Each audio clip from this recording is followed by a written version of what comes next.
ఏది అయినా ట్రై చెయ్యి ఆచి చికెన్ మసాలా. ఆచి chicken masala. Harish Rao BRS party Musi ప్రాజెక్టుపై విషయం చిమ్ముతున్నారని మండిపడ్డారు ఎమ్మెల్సీ బల్మూరి వెంకట్. మూసీని ప్రక్షాళన చేయడం వాళ్లకు ఇష్టం లేదన్నారు.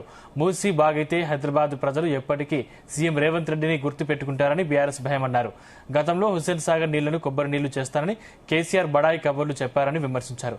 గాంధీ సరోవర్ ప్రాజెక్టు కోసం ప్రభుత్వం భూసేకరణ జరుపుతోందని చెప్పారు. బాధితుల డిమాండ్లను ప్రభుత్వం వింటుందని, వాళ్ల సంతృప్తి చెందేలా పరిహారం ఇస్తుందన్నారు బల్మూరి వెంకట్. హైదరాబాద్ లో మూసీ నది ప్రక్షాళన చేస్తే తట్టుకోలేక జీర్ణించుకోలేక కల్వకుంట్ల తారక రామారావు అదేవిధంగా హరీష్ రావు ఉద్దేశపూర్వకంగా దీన్ని ఆపే ప్రయత్నం చేస్తారు. 10 ఏళ్లు మీరు అధికారంలో ఉన్నప్పుడు మూసీలో ఏదైతే కొబ్బరి నీళ్లు పారితే తాగే నీరు పారిస్తామని చెప్పి మాట్లాడిన కల్వకుంట్ల చంద్రశేఖరరావు గారు ఆ రోజు మూసీ డెవలప్మెంట్ కార్పొరేషన్ వారి సన్నిహితంగా ఉన్న సుధీర్ రెడ్డి గారికి ఇచ్చి ఏదైతే 1000 కోట్లు దండుకొని ప్రజా డబ్బును దుర్వినియోగం చేశారు. ఈ రోజు హైదరాబాద్ లో మూసీ ప్రక్షాళన చేస్తే హైదరాబాద్ పట్టణ ప్రజలందరూ కూడా రేవంత్ రెడ్డి గారికి కాంగ్రెస్ ప్రభుత్వానికి ఏదైతే పాలాభిషేకం చేసి పట్టం కడుతున్న ఒక దురుద్దేశంతో దీన్ని అడ్డుకునే ప్రయత్నం ఆపే ప్రయత్నం చేస్తున్నారు.